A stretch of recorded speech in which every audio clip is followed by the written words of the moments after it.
teologi ya. Oke, mari kita berdoa ya. Kami sungguh bersyukur hari ini kami belajar tentang teologi predestination. Satu teologi yang sangat sulit untuk dimengerti oleh pikiran manusia, tetapi itu begitu jelas ada di dalam Alkitab. Karena yang dilakukan dan dikerjakan adalah karya Allah. Jadi bukan kami yang serba terbatas, tidak bisa melihat ke belakang, ke depan, sejauh Tuhan menguasai seluruh kehidupan kami. Dari awal sampai akhir, dari masa lalu, masa depan, dan Tuhan selalu hadir dimanapun, dan tidak pernah, Tuhan itu tidak pernah tahu.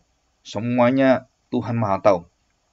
Kami berdoa Tuhan supaya kami memohon pada Engkau, supaya penjelasan doktrin pilihan ini sungguh-sungguh tidak membuat kami menjadi sombong, atau menghina orang lain yang tidak mengerti, atau mengagungkan bahwa keselamatan itu adalah karya Tuhan tanpa menghiraukan kehidupan kami, tanggung jawab kami sebagai manusia. Tuhan, tolonglah kami supaya kami bisa sungguh-sungguh mengerti, sehingga kami mengimaninya dengan keyakinan bahwa itu adalah karya Allah Tritunggal semata-mata. Kami diberi satu kekaguman, ketakjuban, sehingga kami bisa mengerti doktrin pilihan ini. Terima kasih Bapa, biarlah roh Tuhan bekerja dan menolong kami, dan juga memberikan kami satu kemampuan untuk mencernanya. Di dalam nama Tuhan Yesus, kami serahkan doa kami ini. Amin. Oke. Nah, kita melihat Efesus pasal yang pertama, ya, Efesus pasal pertama, ayat yang ketiga dulu ya. Dari ayat ketiga sampai ayat yang ke-6. Dan itu bisa dibaca semuanya, Efesus pasal 1 itu. Saya bacakan. Kekayaan orang-orang yang terpilih. Terpujilah Allah dan Bapa Tuhan kita Yesus Kristus, yang dalam Kristus telah mengaruniakan. Perhatikan ya. Dalam Kristus. Jadi Bapa urutannya itu, kemudian memilih kita nanti, itu di dalam Kristus. Ya, di dalam Kristus. Yang dalam Kristus telah memberikan anugerah, mengaruniakan kepada kita segala berkat rohani di dalam surga. Jadi semua yang di surga itu akan kita miliki. Baik itu tubuh yang mulia, berkat-berkat yang kita tidak pernah kelelahan, tidak ada sakit penyakit, tidak ada air mata. Nah itu ada di sana semua. Yang keempat, sebab, perhatikan ya, sebab ini motivasinya, ini asalnya, ini yang menyebabkannya. Sebab di dalam Dia, Yesus Kristus, Allah atau Bapa itu telah memilih kita sebelum dunia dijadikan. Perhatikan ya, sebelum dunia dijadikan. Jadi kita dipilih Allah sebelum semua ada, dunia ini ada, dan segala isinya hari pertama, kedua, ketiga itu. Allah sudah menetapkan dulu. Hari keberapa Allah menetapkan? Itu dalam kekekalan, tidak ada harinya. Itu dalam kuasa God is. Bukan God was, bukan God will, bukan. Jadi bukan masa lalu, bukan masa akan datang, selalu masa kini. Tuhan itu tidak bisa berpikir masa lalu, masa sekarang. Tuhan itu selalu hadir dimanapun. Dan dia tidak dipengaruhi dan diikat oleh waktu kita. Tuhan di luar waktu kita, dia mengatur waktu kita, dia yang menetapkan, dan dia tahu segala-galanya, dan bagaimana dia memberikan kepada kita kehendaknya yang mengatur seluruh arus kehendak manusia. Bahkan angin yang bergerak, daun yang jatuh, sampai kepada kentutmu pun, itu Tuhan atur semuanya. Sampai rambut kita rontok pun Tuhan atur.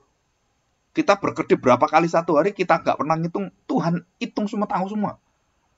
Kenapa? Karena dia maha tahu, dan dia bukan orang yang usil gitu ya. Jadi Tuhan tuh maha tahu, dan apapun kita kerjakan, bahkan jantung kita, darah kita, sampai yang terkecil, sel-selnya pun bergerak kemanapun, itu diatur oleh Tuhan. Jadi kalau kita ngomong, memang Tuhan itu kurang gawean gitu ya. Enggak, karena dia tuh maha kuasa, maha berdaulat, maha hadir, dan maha segala-galanya. Dia memberikan kita uban yang ada di rambut kita. Itu dari dia semuanya. Dan itu diatur oleh dia semuanya. Termasuk kematian, kehidupan, kesenangan, kecelakaan, kemalangan, dan kemujuran. Lembah kekelaman dengan padang rumput belantara yang begitu subur dan menyenangkan. Kita masuk ke lembah kekelaman atau kita masuk dalam lembah yang penuh dengan sukacita, itu sama semua. Dan itu diatur semua Tuhan. Dan itu dikuasai Tuhan. Dan kita tidak tahu seperti Tuhan tahu. Nah ini penting. Ya, Kenapa penting? Karena ini yang menentukan kita tahu predestinasi ganda itu apa ya nantinya. Jadi istilah ini istilah yang sangat berbahaya sebenarnya. Tetapi secara logika ya kita pasti akan terima ini secara logika gitu ya. Tapi dalam Alkitab selalu ada kaitannya satu sama lain dan tidak terlepaskan ya. Jadi kita baca gitu ya ayat 4. Sebab di dalam Dia Allah telah memilih kita. Allah telah memilih kita. Jadi memilih kita itu apa artinya? Jadi sudah menetapkan kita. Sebelum kamu lahir, sebelum kamu ada, sebelum kamu tahu huruf-huruf, kamu tahu tentang pengertian, tahu tentang berjalan, tahu tentang bagaimana kamu nanti dewasa, dan tahu tentang masa depan semuanya. Semuanya itu, sebelum itu terjadi semuanya, itu di dalam kekekalan. Belum ada waktu segala sesuatu, belum ada ciptaan apapun. Tuhan sudah menetapkan. Nah ini yang sulit kita pikir. Kenapa? Karena pikiran Allah bukan pikiran kita. Pikiran Allah tidak pernah terbatas dengan tembok-tembok di sekeliling kita yang kita nggak bisa lihat di luar ini. Waktu yang ada dan kita nggak bisa keluar dari waktu kita. Kita dibatasi dengan ruang waktu, hari, tempat, dan segala sesuatu yang ada di kondisi kita, sosial kita, anak-anak kita, membatasi kita semua. Istri kita, suami, dan seluruhnya itu mengikat kita semua. Nah, sedangkan Allah tidak pernah terikat dengan apapun, tapi semuanya itu diikat oleh Tuhan dengan kuasa kedaulatannya, dengan kuasa pengaturannya. Nah, ini yang penting, kita pegang dulu. Jadi sebenarnya ini harusnya sebelum kita menerima doktrin pilihan, kita harus menguasai dan mengerti betul-betul doktrin Allah. Cuman sayang, doktrin Allah sistematika pertama bukan saya ngajar. Ya. Kalau saya ngajar enak, itu langsung nyambung, ini nggak akan saya detail terangkan tentang doktrin Allahnya. Tapi karena belum pernah saya jelaskan, maka saya perlu menjelaskan. Jadi doktrin Allah yang maha berdaulat itu apa, maha kudus itu apa, sempurna, maha sempurna itu apa, berdaulat itu apa. Nah ini penting sekali. Apa maksud Allah berdaulat? Tidak ada yang mengatur di luar diri Allah sendiri. Nah itu katanya berdaulat. Allah mengatur apapun dari dirinya sendiri, dari hikmatnya sendiri, dari pikiran sendiri, dari kerelaannya sendiri. Ya, dan jelas dikatakan di situ, kerelaan Allah, kemauan Allah, dan Allah tidak ada yang mempengaruhi. Nah, siapa yang ada selain Allah dalam hidup kekekalan? Nggak ada. Malaikat pun tidak kekal. Bapa, Anak, dan Roh Kudus itu kekal. Jadi selain Bapa, Anak, Roh Kudus, Allah Tritunggal yang Esa itu, satu-satunya Allah dan Allah yang Esa itu, yang berpribadi Bapa, tiga pribadi Bapa, Anak, dan Roh Kudus.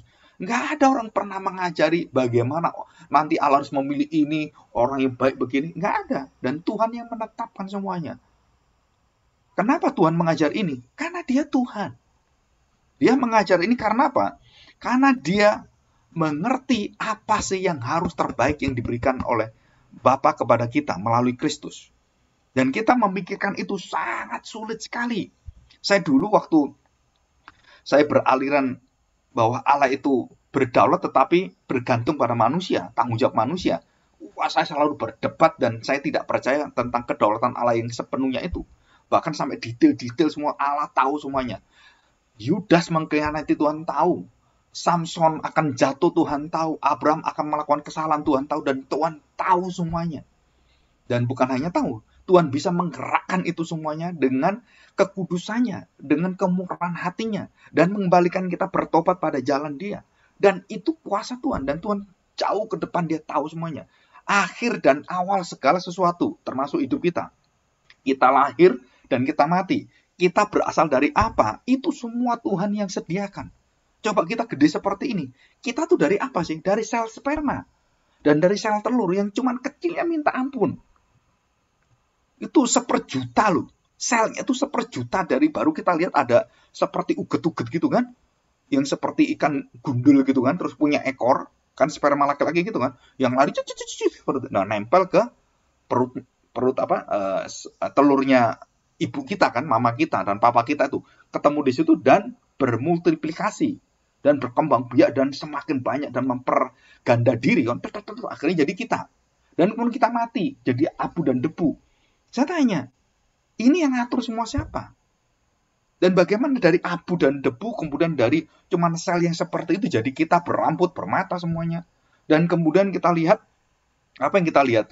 Ya, kita lihat apa yang dilakukan oleh Tuhan waktu kita mati dan bagaimana dia menyatukan kita yang hancur menjadi abu dan debu tanah itu, ya, menjadi debu tanah itu, dan kita bisa dibakar, kita bisa dikubur, dan dengan cara mati apapun, bisa jatuh, bisa kebom gitu kan.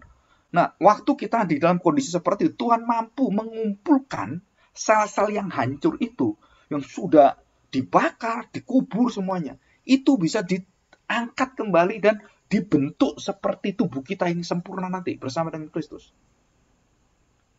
Dan tidak ada manusia yang bisa mengerjakan itu. Nah, ini kita pegang dulu. Jadi Allah berdaulat itu apa artinya? Tidak ada yang bisa mendikte, mengatur, mengarahkan Tuhan, dan lebih pintar dari Tuhan, atau menambahkan, mengurangi dari semua kehendak Tuhan. Itu sempurna kehendak Tuhan. Ini arti berdaulat. Jadi kita nangkep ini dulu. Kita nangkep ini dulu, baru kita bisa terima doktrin pilihan. Kenapa? Karena Tuhan itu sempurna. Tidak dipengaruhi dengan segala kejahatan. Dia yang mengatur kejahatan. Dia yang menciptakan kemalangan. Dia menciptakan semua kegelapan itu dari dia. Karena dia menarik terangnya, terjadilah gelap. Jadi gelap itu dari mana? Bukan gelap dari setan, bukan. Gelap itu dari Tuhan. Gelap itu dari tidak adanya terang, jadi gelap.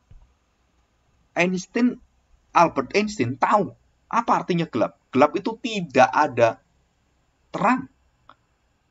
Kenapa ada najis? Karena tidak ada kesucian. Jadi kesucian diangkat, najis manusia. Kemurahan Tuhan diangkat, bajingan manusia.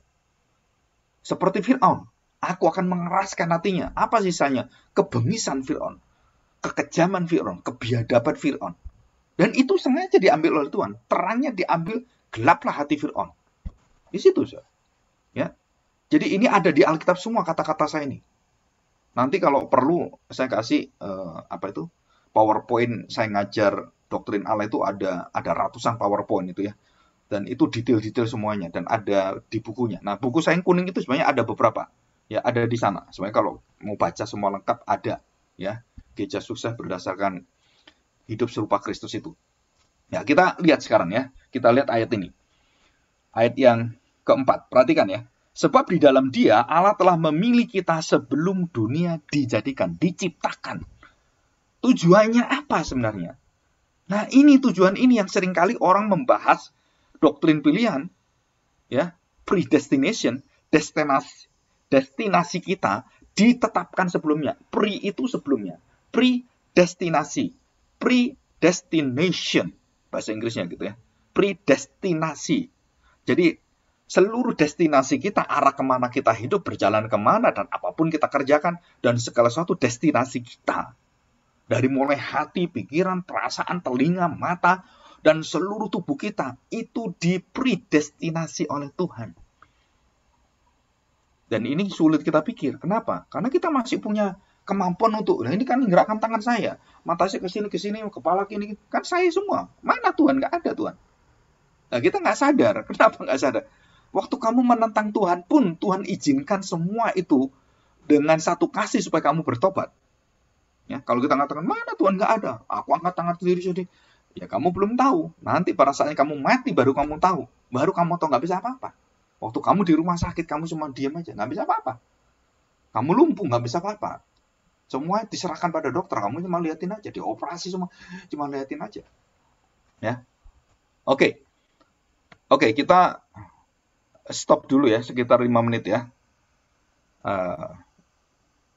Saya mau ke belakang dulu, ya, kira-kira 5 menit. Nanti kita mulai lagi ya. Sorry, ini perut saya agak